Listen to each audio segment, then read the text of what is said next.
Across the turning curve of the earth, from the trembling heat of the Sahara to the mist-drenched ridges of Guatemala, one shape rises again and again like a whisper from a deeper age.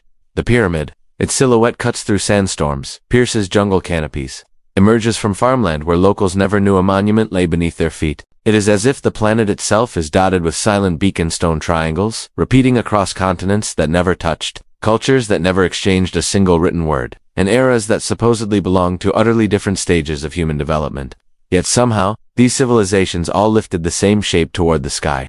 Some believe this global recurrence is nothing more than coincidence. Others argue it is simple efficiency. A pyramid, with its broad base and narrow peak, is the most stable form for building tall structures. But that explanation withers the moment you truly look at them side by side. The precision of Giza, the terraced geometry of Indonesia, the stepped colossi of Mexico, the earth-buried giants of China, the stone hills of Bosnia, the forgotten cities in Peru. These are not crude variations of a convenient shape, they are echoes, reflections, fragments of something far older and far more intentional.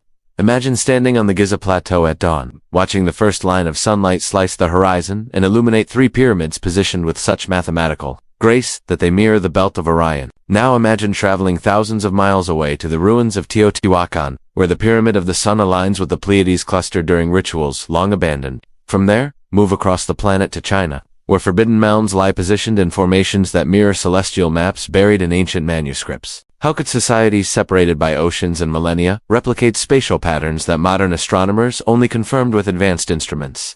It raises the question, were these cultures independently brilliant, or were they inheriting something they could not fully understand? Everywhere archaeologists dig, they encounter signs that pyramid building was not born from isolated inspiration, but from a shared memory. A memory carried by survivors of something monumental, something that wiped the old world clean. If true, it would mean the first chapters of human civilization did not begin at Sumer or Egypt, as textbooks propose, but thousands of years earlier, when Earth was emerging from an age of ice and chaos. And yet, the pattern deepens. These pyramids do not merely look similar, they share the same impossible traits.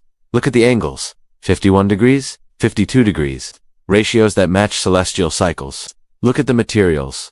Basalt pillars weighing tens of tons arranged with precision modern engineers still struggle to replicate. Look at the layout. Cities built around cardinal directions with deviations too tiny to attribute to ancient tools. These consistencies appear in regions where cultures supposedly had no contacts: Egypt and Peru, China and Mexico, Sudan and Indonesia. The more one compares them, the harder it becomes to believe these similarities emerged by chance. Some researchers point to a simpler explanation, that the Earth itself might have been a silent teacher.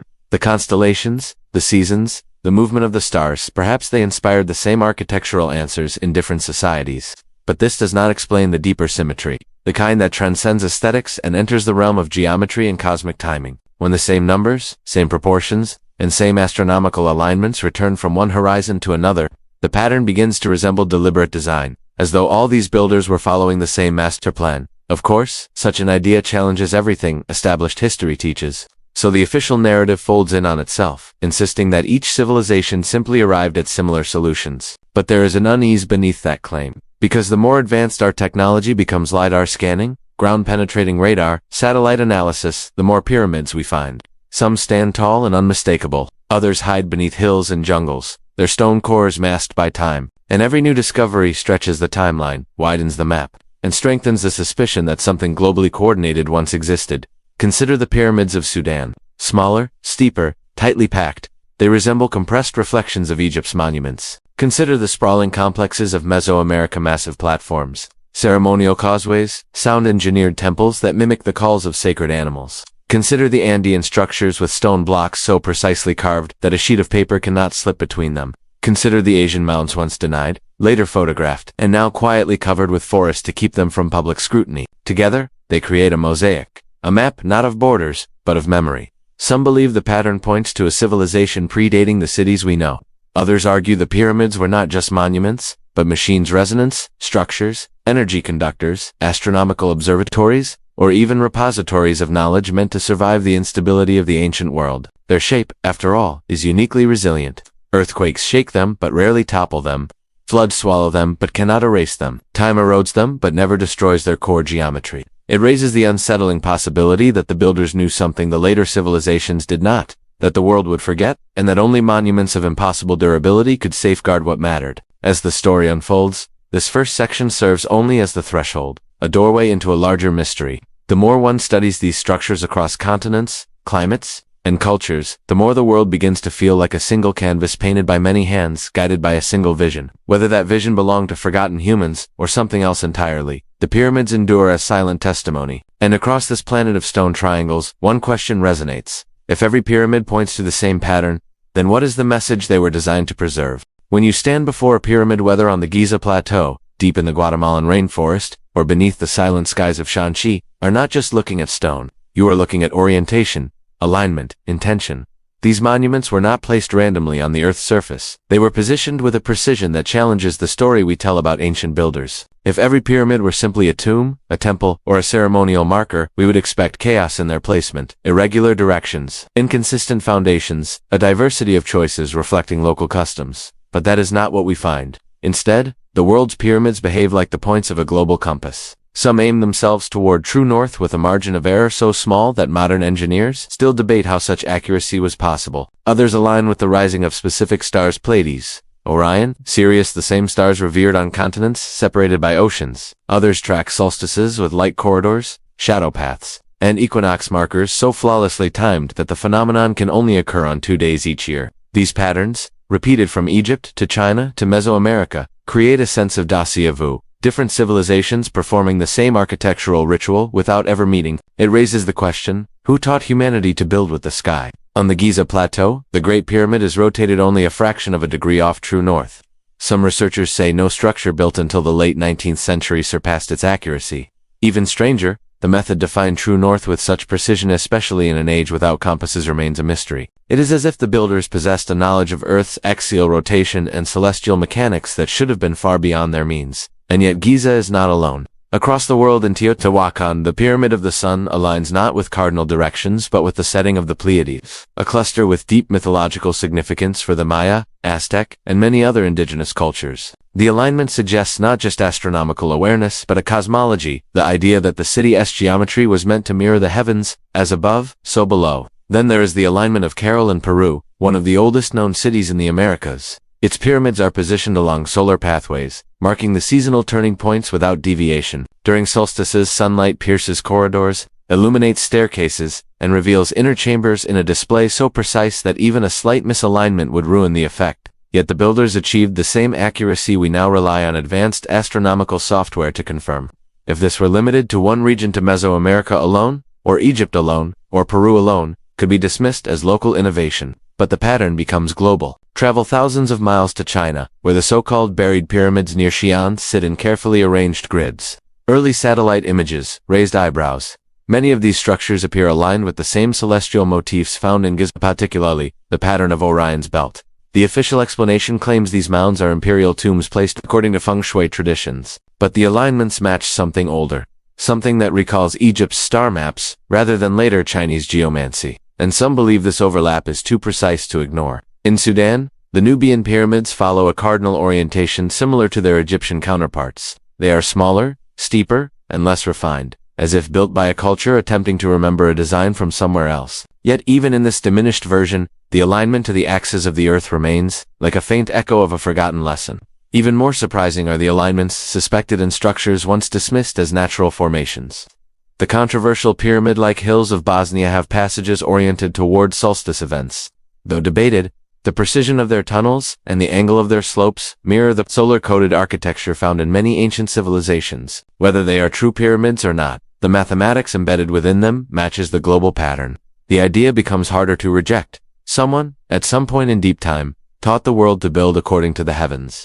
Modern archaeologists sometimes attribute this global trend to a universal human fascination with the sky. After all, ancient people depended on stars for navigation, agriculture, and ritual. But fascination does not produce uniformity. Fascination does not explain why the same stars recur across designs separated by oceans. Fascination does not explain why the same degrees of rotation appear in Egypt and Mesoamerica. Fascination does not explain why alignments are often more exact than those achieved in later centuries. It is the precision that disrupts the conventional timeline.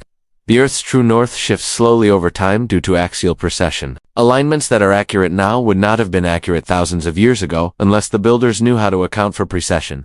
Yet some pyramids appear calibrated to astronomical positions far older than their supposed construction dates. In essence, The alignment itself becomes evidence that the monuments may predate the civilizations credited with building them. And then there are the numbers, the constants and ratios encoded into pyramid architecture around the world. The same angular relationships appear in Indonesia, Egypt, and Peru. The same geometric proportions reoccur in China, Mexico, and Sudan. These are not trivial coincidences. They suggest a shared mathematical system, a global language of geometry that transcended cultural and continental boundaries. Some researchers argue that the alignments are a form of survival mechanism. If a civilization anticipated catastrophic change, floods, pole shifts, solar events, they might have built structures designed to endure and to point future generations back toward the sky. The theory proposes that pyramids functioned like messages, reminders of celestial cycles and cosmic dangers. Their alignment would not simply be symbolic, but educational, a stone textbook written for a world that would forget. Others suggest a more enigmatic purpose, that the alignments allowed pyramids to interact with the Earth's natural energy fields or with the resonance patterns of the planet itself. Though speculative, the idea emerges from the same recurring puzzle. Why did so many ancient builders treat the Earth as something to be mapped, measured, and synchronized with the heavens? Whatever the truth, the consistency of these alignments across continents forms a pattern too deliberate to dismiss. It implies that the builders, separated by vast distances, were nonetheless obeying a single principle, a principle rooted not in local culture but in a deeper, older knowledge that crossed oceans long before recorded history. The global compass, written in stone, does not tell us who built the pyramids, but it does tell us this: whoever they were, they wanted future generations to look upward and to wonder. When ancient cultures tried to explain the origins of their knowledge, mathematics, astronomy, stoneworking, they rarely credited themselves. They pointed instead to figures who appeared suddenly, carrying tools, symbols, and teachings that transformed scattered tribes into civilizations. These beings did not emerge gradually from village hierarchies or extended bloodlines. They arrived abruptly, often described as radiant, tall, pale, feathered, bearded, glowing, or possessing abilities beyond human skill. They taught, they built, and then they vanished. What lingers in the myths is not their identity, but their mission, to rebuild a world after a great calamity. Some believe these stories are nothing more than legends. Others argue they preserve a memory, a blurred recollection of the same type of visitor repeating the same role across the world. If true, then the global pyramid pattern may not be the result of parallel invention, but the legacy of teachers who moved from one devastated land to another in a time before history began. In Egypt, that figure is Thoth, described as a god of wisdom, measurement, and writing. He appears in the earliest dynastic inscriptions as the one who taught humans the sacred numbers. Some texts claim Thoth existed before the first kings, guiding the reconstruction of society after a catastrophic event. He is credited with archiving ancient knowledge in hidden chambers, knowledge meant to be reopened only when the world was ready. But what stands out most is that Thoth's arrival marks a turning point. Before him, chaos; after him, architecture, astronomy, and order. It raises the question, was Thoth a mythologized memory of a real teacher? Move west across the Atlantic to the world of the Maya and the Aztec, and the story repeats with uncanny precision. There, he is known as Kukulkan or Quetzalcoatl, the feathered serpent. Like Thoth, he appears suddenly, teaching calendar systems, celestial cycles, and stone construction techniques. The legends insist he was not native. He came from across the sea. He brought enlightenment and forbade human sacrifice. When his mission was complete, he departed, promising to return in a distant age when the stars aligned once more. Even more intriguing, his temples, especially at Chichen Itzar, designed with astronomical precision that mirrors the Egyptian mastery of celestial geometry. Two civilizations, two continents, the same archetype, and far below the equator, among the Andean peoples of Peru and Bolivia, another figure appears. Viracocha, tall, bearded, foreign, arriving after a devastating flood. He walked the coasts, teaching survivors how to rebuild their cities, terraces, and ceremonial platforms. He brought stone-cutting techniques that modern engineers still puzzle over, especially at sites like Puma, Punku, where blocks fit together like cast metal. When Viracocha completed his work, he, too, vanished across the waters. The pattern grows harder to dismiss. A wise figure arrives after great destruction, imparts knowledge, disappears, and is later remembered as a god. These stories stretch across the map like threads pulling toward a single origin. Thoth in Egypt, Kukulkan in Mesoamerica, Viracocha in the Andes, Oannes in Mesopotamia, the Manas of India, the Naga of Southeast Asia. Different names, different cultures, but astonishingly similar narratives. They all describe beings who rose from the sea or descended from the sky, symbols often interpreted not literally, but as references to advanced origin. They arrive suddenly, teach architecture and astronomy, and then depart. Some believe these recurring figures represent a memory of contact with survivors of a lost civilization, humans who escaped a global catastrophe and carried their knowledge to regions struggling to rebuild. If true, It would explain why pyramid building appears almost immediately in the earliest stages of many cultures, as if the idea did not evolve locally but was introduced fully formed. The sudden appearance of advanced mathematics, precise calendars, and monumental architecture becomes less of an anomaly and more of a clue. These first teachers might have been the last bearers of a dying world, determined to ensure that the memory of its achievements did not vanish completely. Of course, mainstream history views these tales as myth-making. Cultures often personified natural forces as gods or elevated wise leaders into divine figures, but the emotional tone of these stories feels different. They do not read as allegories. They read as memories of figures revered, not because they were supernatural, but because they possessed knowledge that seemed impossible. The reverence comes not from fear, but gratitude. The myths portray these teachers as healers, organizers, architects of renewal. And then there is the timing. So many of these myths anchor themselves to a single theme: a world before the flood, a lost era erased by rising waters, firestorms, or celestial upheaval. The teachers arrive not during the peak of destruction, but in its quiet aftermath, when survivors stand among ruins and need guidance. This narrative resonates across continents. The Sumerian flood, the Egyptian Zep-Tepi, the Andean flood of Viracocha, the Maya deluge, the Indian Pleiades, the Norse inundation, the Polynesian cleansing waves. These events cannot all refer to the same literal flood unless they do. If the end of the last ice age, around 10,000 to 12,000 BC, brought massive sea level rise, collapsing ice sheets, meteor impacts, and global climate chaos, then survivors of that era might truly have appeared as gods to later peoples. Imagine a group possessing advanced seafaring skills, astronomical knowledge, and stone architecture techniques far beyond what early post-cataclysm cultures knew. To traumatized survivors, these visitors could easily become legendary figures, immortalized in myth as beings of light, feather, serpent, or wisdom. It raises a possibility that redefines the entire pyramid mystery. What if the world's pyramids are not evidence of parallel evolution, but the deliberate legacy of these teachers? A single architectural language spread not by coincidence, but by design.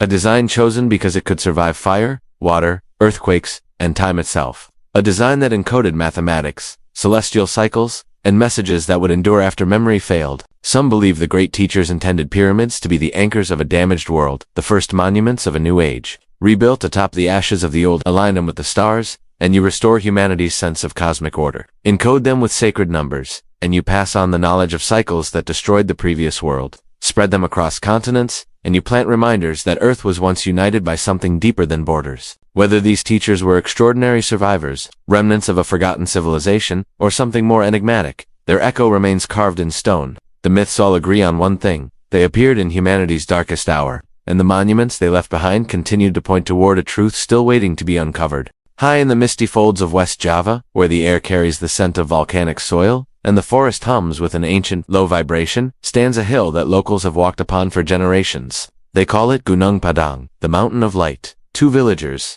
it was always a sacred peak, a place where elders performed rituals and whispered prayers into the wind. But for centuries, nobody suspected that the mountain beneath their feet was not a mountain at all. It was a monument older than the oldest stories, older than agriculture, older than the rise of cities, a monument that may rewrite every timeline carved into our textbooks. Some believe that Gunung Padang is nothing more than a naturally formed hill decorated by stone terraces. Yet the deeper researchers dig literally and figuratively, the more the hill begins to dissolve into something human-made, something layered, something intentionally shaped, and something impossibly ancient. From the surface, you see only basalt columns arranged into terraces, steps, and ceremonial platforms, the kind of megalithic arrangement you might expect from a prehistoric culture. But once scientists began scanning the interior with ground-penetrating radar, seismic tomography, and core drilling, a different reality emerged. Beneath the terraces lie concealed chambers, stacked rooms, retaining walls, and artificial layers of stone that plunge deep into the earth. What appeared to be a simple hill is actually a structure with multiple phases of construction, each built atop the last, like geological time wrapped around human intention. It raises the question: who would build a pyramid so large that it could be mistaken for a mountain? Core samples taken from the lowest levels shocked even the most cautious researchers. The radiocarbon results indicated dates of 14,000, 20,000, even 25,000 BC. If true, these numbers do not merely stretch history, they snap it. They place Gunung Padang far beyond the era when humans were supposed to be hunter-gatherers with no architectural capacity, no engineering knowledge, no tools capable of shaping a megalithic pyramid. To accept these dates is to accept that an advanced building culture existed during the Ice Age, thousands of years before any known civilization. Critics argue that the dates reflect organic material in the soil, not the construction itself. But even when analysis is conservative, the structure remains staggeringly old. Multiple layers of intentional stonework, all arranged with clear architectural planning, repeat through the hillside like a record of forgotten ages, an architectural palimpsest, where each generation built upon the memory of a previous one. And yet, the deeper one looks, the more the structure begins to resemble a pyramid. Not a smooth one like Giza, but a terraced, multi-tiered monument similar to those in Peru or Mesoamerica.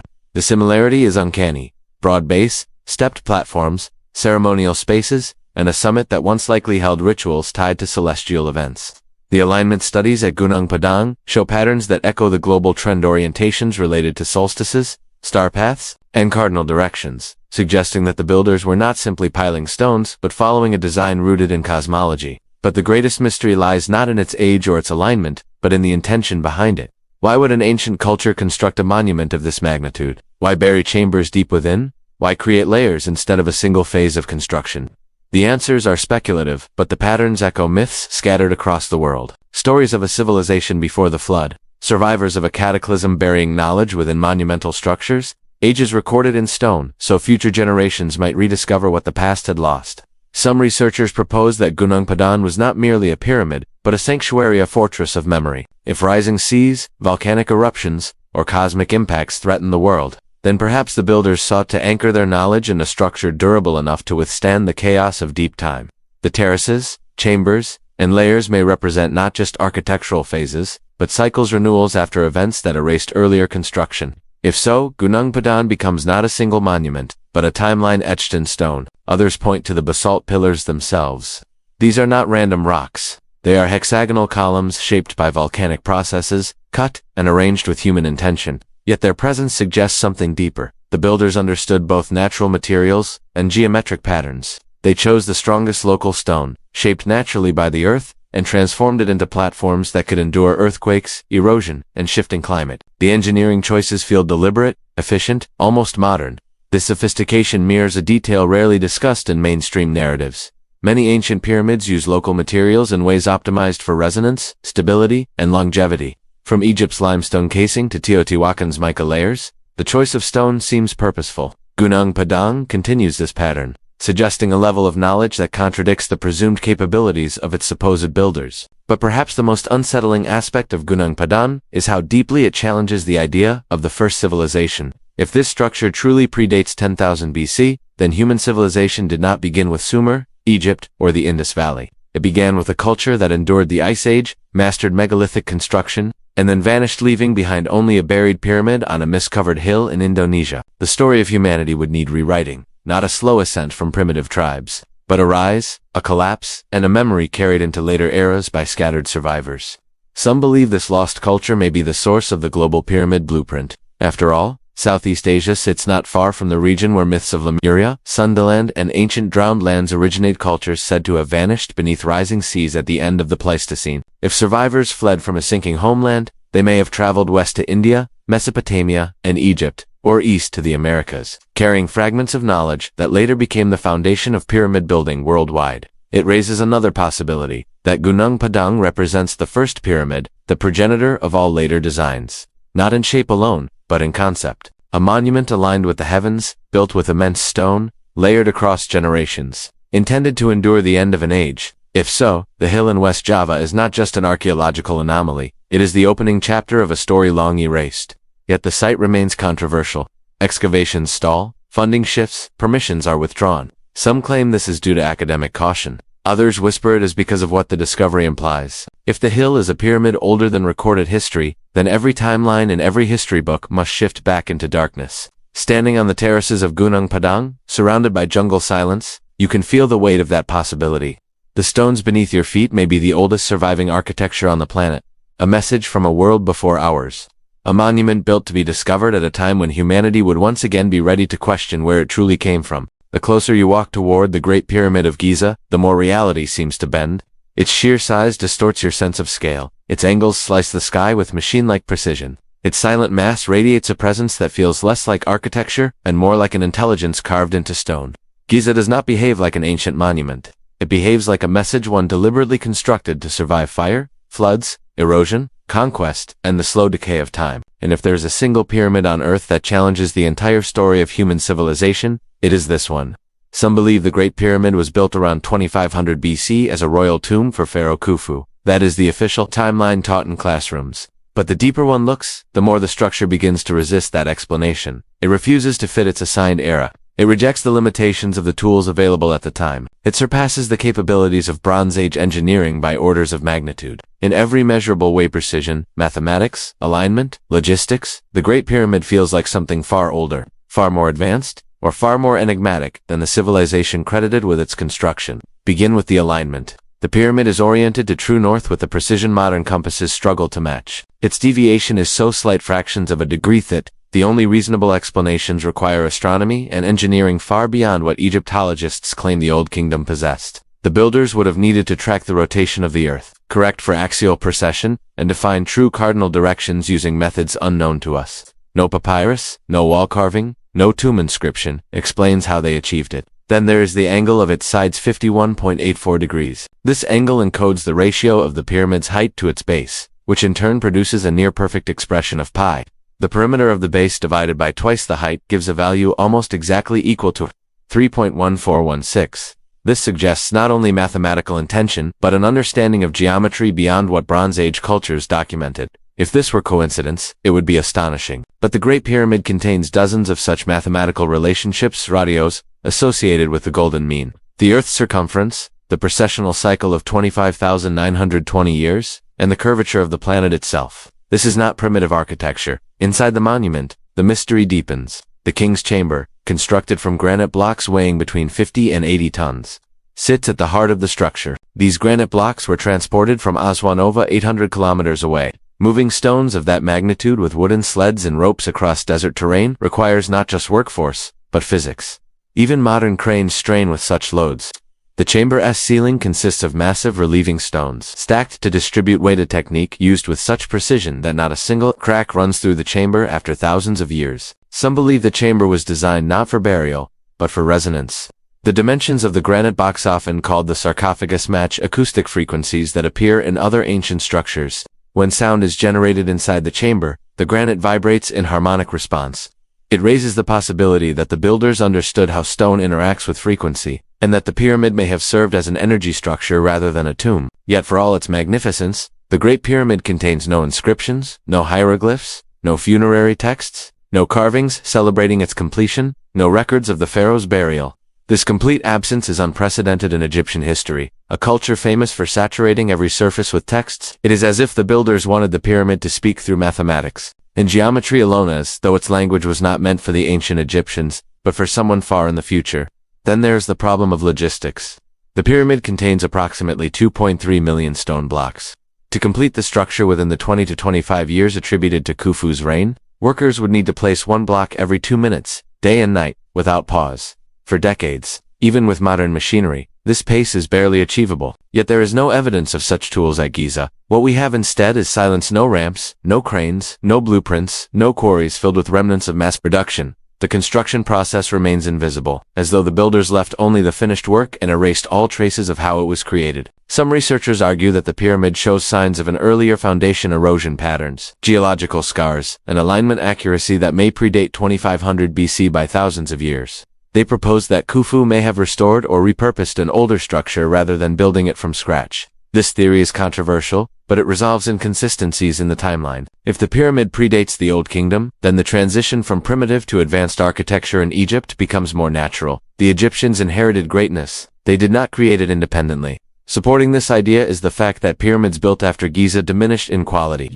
Over centuries, construction becomes less precise, materials become inferior, and designs become more fragile. It resembles not progress, but memory loss, like a civilization attempting to imitate something it did not fully understand. The Great Pyramid stands at the peak of this architectural arc, not at its beginning. In any other context, such a peak would indicate a legacy, not an invention. Even the internal structure suggests deliberate secrecy. Narrow shafts extend from the King's chamber and Queen's chamber at precise angles toward specific star series, Orion's belt, and others associated with ancient cosmology. These shafts were too narrow for humans to traverse, implying they were designed for symbolic, astronomical, or technological purposes. Their alignment changes over millennia due to precession, yet they seem to point to star positions associated not with 2500 BC, but with an earlier epoch. It raises the possibility that the Great Pyramid is not simply old, it is ancient beyond reckoning. A monument built in a forgotten age when the sky looked different, when the Earth's tilt was younger, when the stars marked a different map above human eyes. And then there is the question that lingers at the heart of the structure. If the Great Pyramid was not a tomb, if no pharaoh was buried there, if no mummy was found, if no funerary texts were carved, then what was its true purpose? Some believe it was a time capsule of cosmic knowledge. Others see it as a geodetic marker, aligning Earth's geography with the heavens. Still others suspect it encoded information about cycles that destroyed earlier civilizations, floods, impacts, or cosmic events. Whatever its purpose, one thing becomes clear the longer you observe it. The Great Pyramid does not fit comfortably within the timeline assigned to it. It stands like a survivor of another world, a world older, richer, more advanced, and more mysterious than the civilization that inherited it. Giza breaks the timeline because it was never meant to belong to ours. Beneath the scorching sands of Giza, under the shadow of the Great Pyramid, and the watchful gaze of the Sphinx, lies a darkness the world was not meant to see. Egypt's surface monuments may dominate photographs and tourist guides, but the true mystery of this ancient land lives underground in sealed rooms. Hidden corridors, and unexplored voids that whisper of a past older than the pharaohs. For decades, these shadows have been hinted at in research papers, dismissed in official statements, and quietly concealed behind restricted access zones. Yet the deeper modern technology peers into the bedrock, the more it reveals something undeniable. Giza is hollow in ways no textbook ever mentioned. Some believe these voids are natural formations, others think they are abandoned construction areas. But the shape, position, and arrangement of these underground spaces tell a different story, one of deliberate engineering, precise geometry, and secrecy preserved across millennia. If the Great Pyramid already challenges the accepted timeline, then what lies beneath it threatens to rewrite the entire framework of ancient history. The first clues appeared not through excavation, but through sound. In the 1970s and 1980s, teams from multiple countries used microgravity and sonic testing around the Sphinx and the pyramids. Their results revealed anomalous echoes that did not match solid stone cavities, chambers, rectangular voids placed exactly where no natural formation should exist. But instead of public exploration, doors quietly closed. Permits evaporated. Research was paused. The findings slipped into obscurity. It raises the question, what was discovered beneath Giza that required silence? Fast forward to recent decades, and a new generation of tools has reignited the mystery. Ground-penetrating radar, muon tomography, and seismic scanning have mapped the interior of the plateau with unprecedented clarity. The Great Pyramid revealed not just corridors already known, but a massive hidden space above the Grand Gallery now called the Big Void. Over 30 meters long, its shape and location resemble an intentional chamber rather than a structural accident. No debris, no collapsed scars, no geological signature. It is a room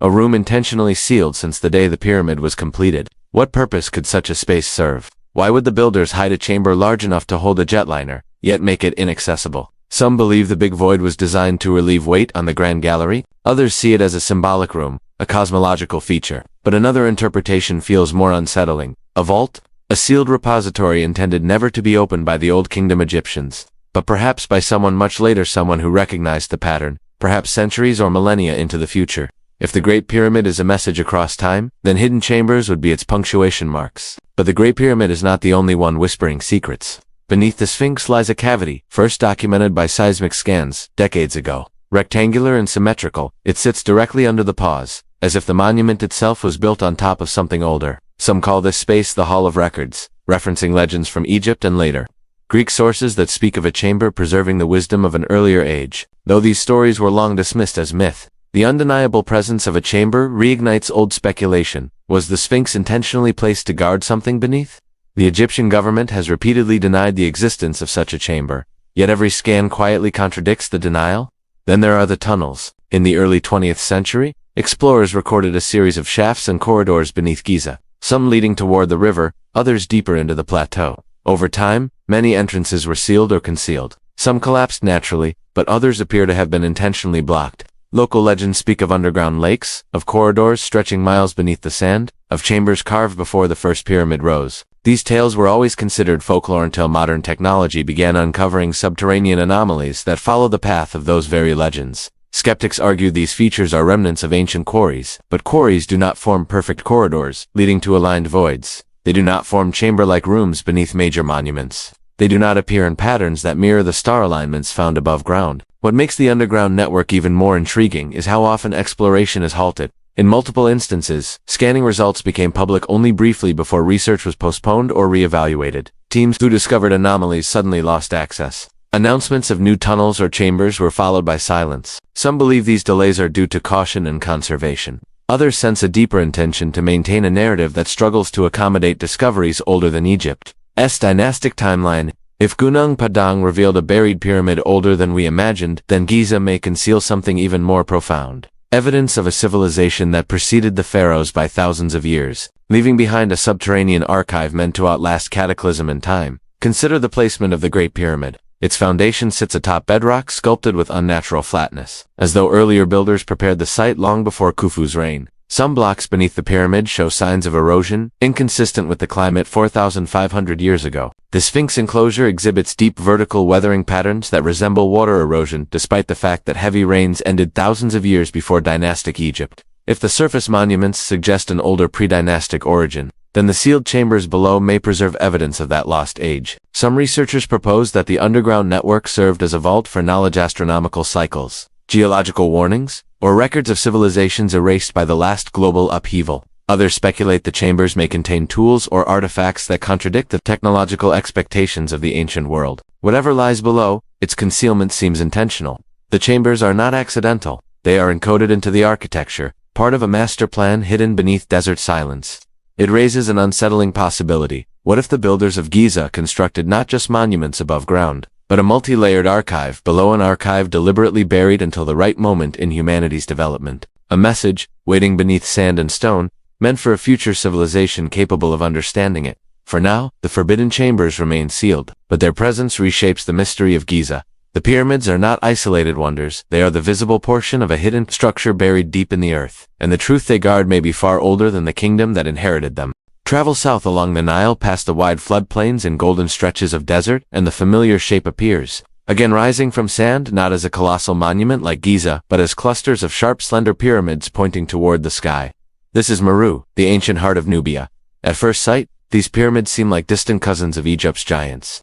They are smaller, narrower, steeper, and closely packed together, forming a jagged skyline that looks almost like the teeth of a saw. Yet beneath their differences lies something much deeper, the unmistakable echo of an older blueprint, a design remembered, but not fully understood, a memory fading through time. Some believe the Nubian pyramids are simply a regional adaptation, a local interpretation of Egyptian influence. But the problem with that explanation is timeline. Many Nubian pyramids were built centuries after Egypt's greatest constructions, yet show none of the technical refinement of Giza. Their angles differ sharply, their interiors lack the complexity of Old Kingdom engineering, and their foundations rest on far simpler foundations. It is as though the Nubians were imitating a masterpiece from memory, without having access to the full instructions. This pattern, grand originals followed by weaker copies, appears in multiple regions across the world, but in Sudan, the contrast is especially striking. Giza expresses perfection, precise cardinal alignment, monumental scale, mathematical sophistication. Meru expresses recollection, a shape preserved, but the deeper knowledge behind its geometry, astronomical alignment, resonance engineering seemingly lost. It raises the question, why would a civilization capable of building monumental pyramids create versions that are smaller and less advanced than those built 1,000 years earlier next door? The pyramids of Meru number in the hundreds, far more than the iconic trio at Giza. Their steep triangular silhouettes stand in silent rows across multiple burial fields, Bagadawiya north-south, and west, each one marking the resting place of royal families and elite nobles. Their density suggests a cultural obsession not merely with stone shapes, but with the symbolic power the pyramid form carried. This power, inherited from an age long forgotten, traveled south with ideas, trade, and migration. Yet by the time it reached Nubia, something essential had faded. The blueprint survived, but only as shadow. The differences revealed that fading. Unlike Egypt's massive limestone blocks, Nubian pyramids were built from sandstone masonry that erodes quickly. Their proportions follow sharper angles, sometimes over 70 degrees, producing tall, thin peaks rather than broad, stable platforms. Their interiors lack grand chambers or elaborate passage labyrinths. Most contain small burial rooms tucked beneath the pyramid or beside it, accessible through a simple entrance rather than through complex internal shafts. The entire engineering philosophy is simplified, stripped down, reduced to a symbolic form rather than a functional marvel. Some researchers believe this demonstrates evolution, cultures refining older ideas into more efficient forms. Others see the opposite, degeneration. A design inherited from a civilization whose sophistication was beyond replication. Over centuries, only the shape remained, while the deeper meaning, astronomical alignments, encoded geometry, symbolic chamber placements, slipped into myth. Consider their placement. While Giza is aligned with true north to near perfection, many Nubian pyramids deviate significantly from cardinal directions. While Egyptian pyramids reflect star patterns with astonishing accuracy, the Nubian clusters show less astronomical precision. While Giza integrates seismic-resistant techniques in its core, Nubian pyramids display less structural foresight. These gaps are not accidental. They reveal a culture that revered an ancient design but lacked access to the knowledge that empowered its full potential. And yet, for all these differences, the echo remains powerful enough to suggest connection. The same triangular silhouette, the same ritual reverence for height, the same belief that a pyramid could bridge earth and sky, the same feeling that the shape itself carried spiritual or cosmic significance. If the original blueprint came from a much earlier age passed down orally through generations, then each new version would naturally degrade, becoming more symbolic and less functional over time. Sudan then becomes the midpoint in a chain of inheritance, preserving the outer form while losing the inner code. Some believe this fading blueprint in Nubia reflects more than cultural transition. It reflects the memory of a global catastrophe. If an advanced civilization existed before the end of the last ice age, its refugees may have carried fragments of knowledge into regions like Egypt. Their early survivors preserved the purest version, the monumental legacy embodied in Giza.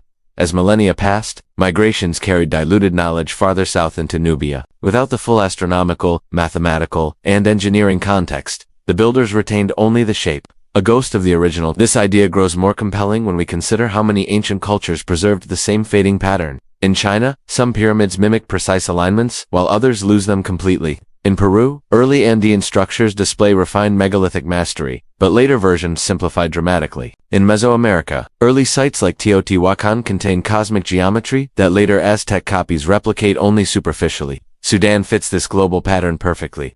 The further one moves from the origin point, geographically or temporally, the less precise the pyramid becomes. Yet the Nubian pyramids hold one more mystery. Their density far more numerous than Egypt, suggests a resurgence of devotion to the form at a time when its technical meaning was waning. Why would a civilization create hundreds of symbolic pyramids long after the peak of megalithic knowledge? Some believe the answer lies in cultural memory. When a civilization senses the loss of ancient wisdom, it clings more tightly to the symbols of that wisdom, even if their original function has been forgotten. The pyramid becomes not a machine, but an emblem, a representation of connection to a deeper past. Others argue the Nubians were preserving something Egypt had chosen to move away from. Perhaps Egypt's ruling class sought to distance themselves from the origins of pyramid building because the true origins did not align with their political narrative. Nubia, less constrained by dynastic identity, embraced the symbol openly, building pyramids long after Egypt shifted to underground tombs. And then there is the possibility no mainstream scholar wants to address.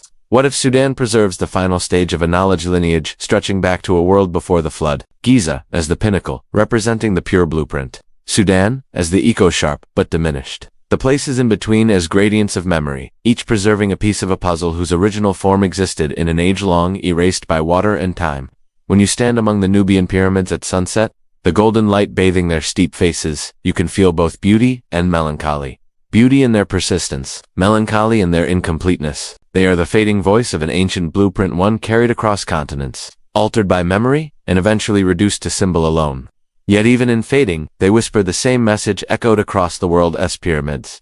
This shape once meant something profound, something global, something forgotten. Across the vast northern plains of China, where lowest hills stretch into the horizon and winds sweep through fields of millet and wheat, something quietly rises beneath the soil, structures so large, so symmetrical, and so deliberately placed that they should have been world famous. Yet most people outside China have never heard of them. They do not appear in documentaries. They do not appear in books. They often do not even appear clearly on satellite maps. These are the Forbidden Pyramids of China, hundreds of ancient mounds scattered across Shanxi, Shaanxi, and Henan provinces. Some stand as solitary geometric silhouettes. Others cluster into massive complexes aligned with the sky. But nearly all share a similar fate: they have been hidden. Some believe these mounds are simple burial sites. Others argue they are nothing more than earthen hills shaped by erosion. But the closer one looks through old military photographs, early 20th century accounts, and modern satellite scans, the more undeniable the pattern becomes. These structures are not natural. They are megalithic. They are monumental. And they whisper of a lost chapter in Chinese history that official narratives have chosen not to revisit. The first cracks in the silence appeared in the 1940s, when an American pilot flying supply missions over Xi'an captured photographs of a colossal, snow-capped pyramid towering above the plains. Later known as the legendary White Pyramid, its proportions were astonishing. Some claimed it was nearly twice the height of the Great Pyramid of Giza, though its exact dimensions remain debated. Multiple eyewitnesses described a gleaming, symmetrical structure rising from the landscape like a forgotten monument of an earlier age. Yet when these photos surfaced, Chinese authorities insisted the pyramid was merely a hill. Over time, the area became restricted. Access vanished. The photograph slipped into obscurity. It raises the question, what could be so troubling about a pyramid that it must be erased from public view? By the 1990s, satellite imagery revealed the truth the ground refused to give. Not one pyramid, but more than 100 rectangular, symmetrical, aligned with mathematical precision, dotting the countryside around Xi'an. Some stand over 100 meters tall. Others form elaborate complexes resembling grid patterns or celestial maps. Their sides are terraced, their base is rectangular, their slopes too uniform to be natural, and many are aligned with the stars.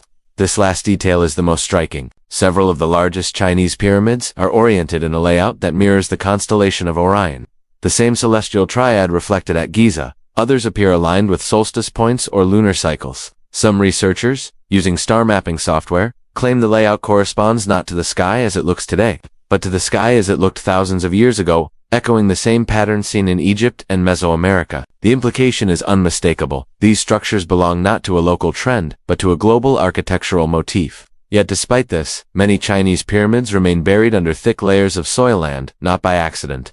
Historical satellite photos show that in the mid-20th century, large pyramidal mounds were intentionally covered with vegetation. Trees were planted at precise intervals across their slopes. Over decades, these trees gave the pyramids the appearance of forested hills. Their shapes softened, their history vanished.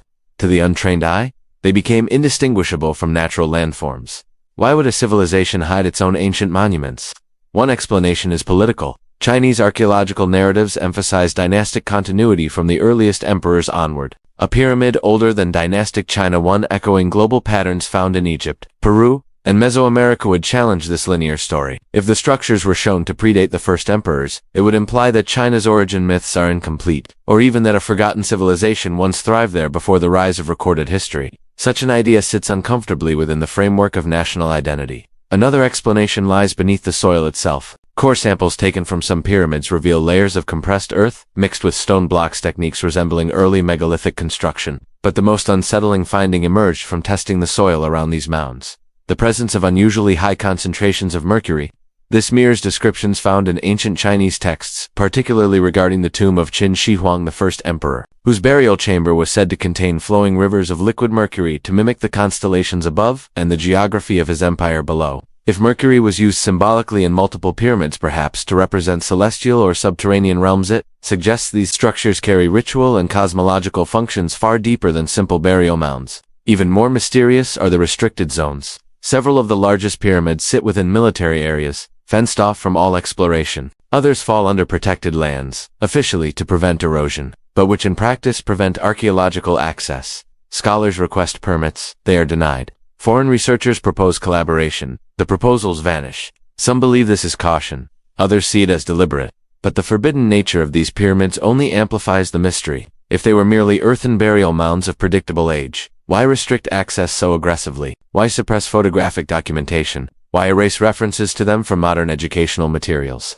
Perhaps the answer lies in what these pyramids resemble, not the burial sites of known emperors, but monuments aligned with the stars using a blueprint older than any dynasty. If China once hosted a civilization contemporaneous with, or even predating, early Egyptian or Mesopotamian cultures, it would mean the narrative of isolated cultural development collapses. The pyramid would no longer be a Chinese symbol, but a global one, a relic of an age when humanity shared a common architectural language. Some believe the Chinese pyramids represent the lost branch of this global blueprint. Others argue they may be among the earliest, their buried stone cores hinting at a time before recorded dynastic rule. Lidar scans, though limited, suggest that beneath layers of earth lie structures more complex than the simple mounds we see today. Terraces, retaining walls, geometric foundations. And then there is the question of deliberate concealment. Planting trees on a pyramid is not accidental, it is intentional camouflage. It transforms a monument into a hill, a chapter of history into a blank page. Standing before these forested mounds, you feel the weight of two mysteries, not only what they once were, but why they were hidden. Beneath their greenery lies a silence waiting to be broken, a silence that echoes the global patterns seen in other pyramid cultures. When a monument threatens the official narrative, it is buried, ignored, or denied. China's hidden megastructures are not just archaeological anomalies. They are fragments of a forgotten world, a world that built according to the stars, that raised monumental architecture with global similarity, and that may have existed before any recorded empire. The pyramids remain, trees growing over their shoulders, their true shapes masked but not erased. And within that quiet disguise lies one of the most important questions of all. If these pyramids were meant to be forgotten, what truth did they once preserve? Across the Western Hemisphere, through jungles, deserts, and mountains, the same unmistakable silhouette emerges. Steep-sided pyramids rising from the ground like fragments of a forgotten map. Some are buried beneath forests so dense that even the sun struggles to reach their stone faces. Others stand exposed under the beating light of the equatorial sky, cracked by centuries of storms, yet still radiating a strange, quiet authority. And as researchers continue to scan the continent with Lidar and satellite imaging, a startling picture begins to form. The Americas are not home to isolated pyramid cultures. They are home to an entire network of them so widespread, so interconnected, and so ancient that they seem to pulse with the same blueprint found in Egypt, China, Indonesia, and beyond. Some believe these monuments were simply ceremonial structures built by unrelated cultures, but the deeper one journeys into the ruins through Cairo, Teotihuacan, Tikal, Monte Alban, and the vast complexes hidden under the Amazon canopita. Harder it becomes to ignore the symmetry, the precision, and the echoes of a shared origin.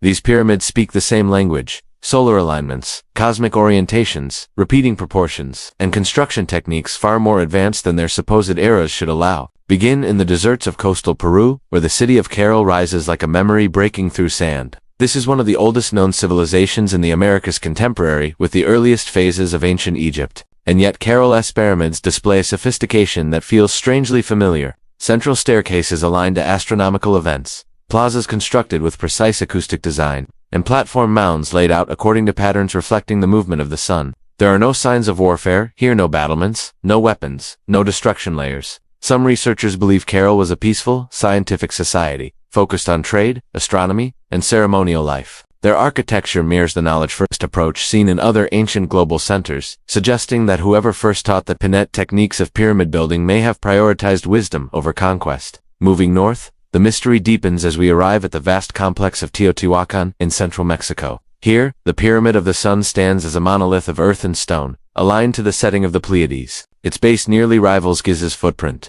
but its most astonishing feature is not its size, it is the way sound behaves within its plazas. Clap your hands near the base of the pyramids, and an echo returns in the distinct pitch of the Quetzalbird, a species revered as sacred across Mesoamerica. The entire city functions as a giant acoustic instrument, tuned with such accuracy that some believe it was designed to transmit sound, energy, or ritual vibrations across its avenues. And then there is the layout. Teotihuacan's central axis tilts at an angle encoded with astronomical meaning, one that aligns with the same cosmic cycles found in Egypt's sacred architecture. Beneath the pyramids, researchers discovered mica sheets imported from thousands of miles away, placed in layers that appear to serve no decorative purpose. Mica is a mineral known for its insulating properties. Why would a city with no written language embed massive quantities of a heat-resistant, electrically interesting mineral beneath its temples? It raises the possibility that Teotihuacan's builders understood principles we cannot yet decipher. But even Teotihuacan pales in comparison to the immense complexes hidden beyond its borders. Deep in the Guatemalan jungle lies El Mirador, one of the most colossal pyramid cities ever built, larger in sheer mass than the Great Pyramid itself. For centuries it was swallowed by vines, its peaks mistaken for hills. Only with modern LiDAR did its true scale emerge. Platforms, roadways, causeways stretching for miles, all built with geometric precision. El Mirador's central pyramid, La Danta, stands over 70 meters tall, constructed from millions of stone blocks carried without wheels or beasts of burden. Its shape echoes a form repeated again and again across the Maya world. Three-tiered structures symbolizing creation, cosmology, and resurrection motifs, seen in ancient myths from Asia and Africa as well. Some believe these similarities reflect a universal psychological pattern, but others sense something more intentional. Across the Americas, pyramids consistently encode celestial motifs, most commonly the movements of the Sun, Venus, and the Pleiades. These same celestial markers appear in Egypt, in China, in Indonesia, and in the Andes.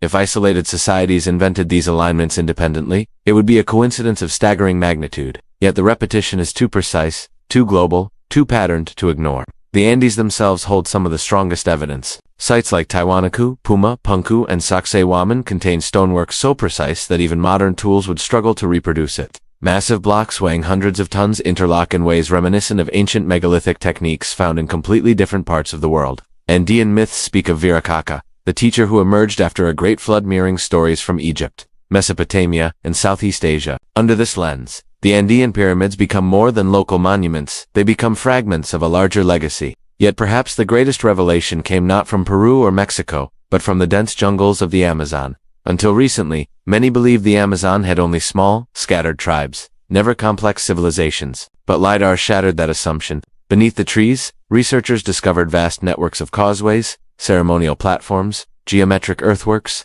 and even pyramidal structures, some stretching over dozens of kilometers. These findings suggest that the Amazon once held a civilization far larger and older than previously imagined, capable of building monumental structures that disappeared under the relentless march of vegetation. The pattern repeats, enormous complexity hidden in plain sight. Some believe the pyramid-building cultures of the Americas were independent geniuses. Others argue they inherited their knowledge from migrations that crossed oceans long before recorded history. But a third theory whispers beneath the surface, a theory echoed across myths from every corner of the continent. It suggests that the first pyramid builders came after a cataclysm, carrying fragments of an older world's knowledge. Survivors teaching survivors. Memory shaping stone. When you stand in the jungles of Guatemala, hearing the distant call of birds over ruins, buried by time, or when you walk among the sandy plazas of Peru, where the wind whispers across ancient staircases, a realization begins to take shape. The pyramids of the Americas are not isolated miracles. They are pieces of a global pattern, a web, a blueprint repeated across continents, as if humanity once shared a common origin, shattered by disaster and rebuilt through memory. If the Americas hold this many pyramids, and if so many remain hidden, then the full scale of the ancient world is still waiting to be uncovered. When you step back from the map, when you look not at one pyramid, nor one region, nor one culture, but at the entire planet, something extraordinary emerges. A pattern, a geometry, a whisper traveling through stone and time. Whether in the steaming jungles of Guatemala, the wind-carved deserts of Sudan, the silent Loess plains of China, or the volcanic ridges of Indonesia, the same architectural fingerprint appears again and again. Pyramids aligned to the stars, pyramids encoding the same numbers, pyramids built with a precision that defies the eras assigned to them. Their distribution is not random. Their similarities are not coincidental. They behave like fragments of a single idea scattered across the earth. Some believe these patterns reflect universal human psychology. Others argue they are the product of independent cultural development. But the deeper one looks, the more one studies the angles, the ratios, the alignments, the recurring astronomical references, the harder it becomes to avoid the question rising beneath every stone: were all these pyramids built from the same blueprint? Consider the numbers. The constants embedded in pyramid architecture appear to deliberately repeated to dismiss.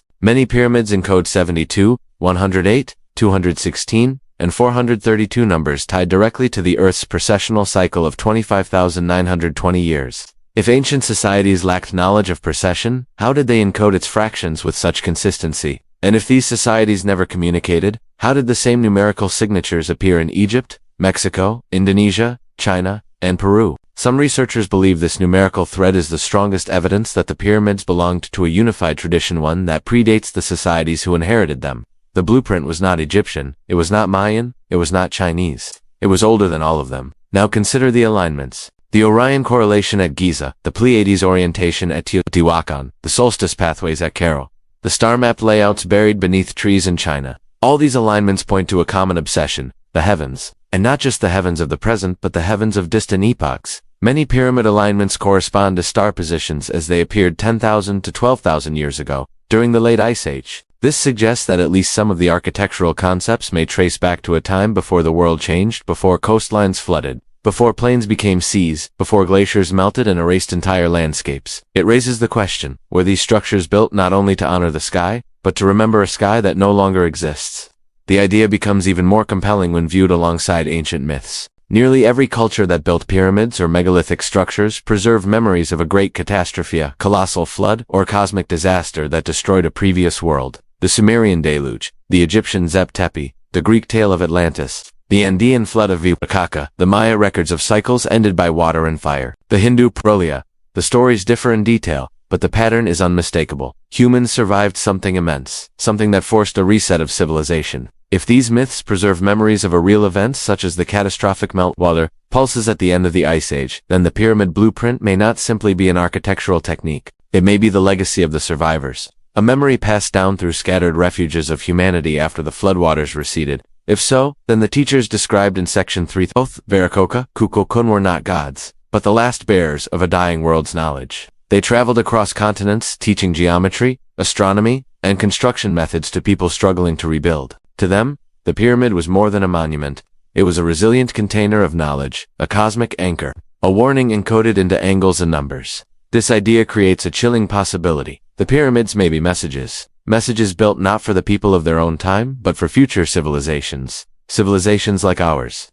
The consistency of the blueprint strengthens this possibility. The pyramid shape is not simply stable, it is eternal. Its geometry resists earthquakes, wind, erosion, and even technological collapse. A library of stone. A time capsule that does not need translation, because its language is mathematics, proportion, and celestial alignment, universals accessible to any advanced civilization. If this was the intention, then the placement of pyramids across the globe becomes part of the message. They appear at latitudes, angles, and positions that, when mapped, outline geometric grids, some following great circle alignments, others forming geodesic networks that mirror global energy lines hypothesized in ancient traditions. Some researchers argue that these networks reveal a prehistoric understanding of Earth's shape, its magnetic fields, and its resonance patterns. Whether literal or symbolic, the effect is the same. The planet becomes a canvas, and the pyramids its coordinates. But what were these messages meant to preserve? Astronomical cycles, catastrophic warnings, technological knowledge, the memory of a lost world. The truth may lie in the deepest and most recurring motif of all. Cycles. Many myths describe civilization rising and falling in rhythmic waves, ages of light, followed by ages of darkness. If the builders of the original blueprint lived through the end of one such cycle, they may have encoded their knowledge into pyramids so that when the cycle repeated, survivors would rediscover what was lost. Under this interpretation, the pyramids are not relics of the past, they are guides for the future. And now, in an age when Lidar scans reveal structures hidden beneath jungles, when satellite imagery uncovers star-aligned mounds beneath forests in China, when moon detectors peer into chambers sealed for thousands of years, the message seems designed to re-emerge precisely when humanity becomes capable of seeing the full pattern. Some believe this timing is coincidence. Others believe it is intentional, a blueprint rediscovered at the moment the world begins a new cycle. If true, then the pyramids are not asking us to look backward. They are asking us to look forward. They stand as reminders that human civilization is older, more fragile, and more cyclical than we imagine. They whisper that the last time the world changed, knowledge was preserved in stone, and they hint that we may one day need to do the same.